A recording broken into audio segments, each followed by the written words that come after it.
ఓంకార బిందు సంయుక్తం నిత్యం ధ్యాయంతి యోగినః కామదం మోక్షదం చైవ ఓంకారాయ నమో నమః. ఓంకార బిందువుతో యోగులు నిత్యం ధ్యానం చేస్తారు. సర్వకామనలను తీర్చేది, మోక్షమును కలిగించేది అయిన ఓంకారమునకు నమస్కారం.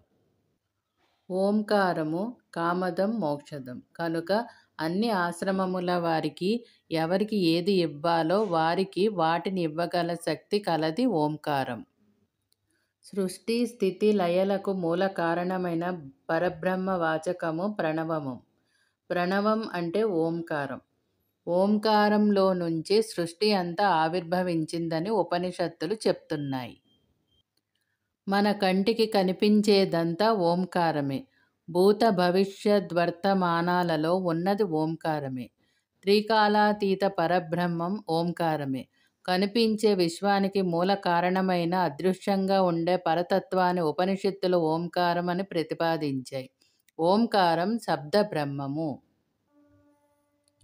ప్రత్యక్ష పరబ్రహ్మ శ్రీ సూర్య భగవానునిలో నుంచి ఆవిచ్ఛిన్నంగా వినిపించే నాదము ఓంకారమేనని ఎప్పుడో మన మహర్షులు చెప్పిన సత్యాన్ని ఇప్పుడు విజ్ఞాన శాస్త్రవేత్తలు యంత్రాల సహాయంతో నిరూపించారు. ఓంకారమే సమస్త అక్షరముల సముదాయమని నిరూపించబడింది. ఓంకారమే నిత్యము, సత్యము, సర్వము అని జాగ్రత్త, స్వప్న, సుషుప్తులలో ఉంటూ తురీయమైనది ఓంకారమేనని, సృష్టి స్థితి లయలు ఓంకారమేనని ఉపనిషత్తులో నిరూపించారు. ప్రపంచమంతా నామరూపాత్మకం. రూపం కంటికి కనిపిస్తుంది. దానికి ఒక నామం ఉంటుంది. ఆ నామం శబ్దం, ధ్వని. అది పుట్టింది ఓంకారంలో నుంచే. నామము నామిని తెలియజేస్తుంది. నామము అంటే పేరు. నామి అంటే దేనికి ఆ పేరు ఉన్నదో, అంటే ఆ నామము ఏ వస్తువును సూచిస్తుందో అది నామి అంటే నామము కలది. నామము ఓం, ఓంకారము, ఆ ఉ మ లు. ఆ నామము చేత అనగా ఓంకారం చేత తెలియబడేది నామి, పరబ్రహ్మం. మనం చూస్తున్న ఈ విశాల విశ్వంలోని నానాత్వానికి ఆధారంగా ఏదైనా మౌలిక పదార్థం ఉందా? ఉంటే అదేమిటి అనే ప్రశ్నలకు సమాధానమే ఓంకారము. ఒక్క మూలాధార వస్తువుతో అనేక వస్తువులను తయారు చేస్తాం. ఒక్క బంగారంతో అనేకమైన పేర్లు కల అనేక రకాల ఆభరణాలను, అంటే గొలుసులు, గాజులు, దుద్దులు, ఉంగరాలు, వడ్డానం, నెక్లెస్లు, ఇలా అనేక విధాలుగా తయారు చేస్తాం. ఒక్క మూల పదార్థమైన మట్టితో కుండలు, ముంతలు, కుండీలు, తొట్టెలు మొదలైనవి తయారు చేస్తాం.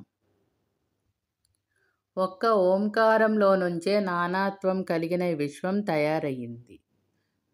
ఆ అనటానికి నోరు తెరుస్తాం. అది సృష్టికి సంకేతం. ఊ అంటున్నప్పుడు అది విస్తరిస్తోంది. అది స్థితి అన్నమాట.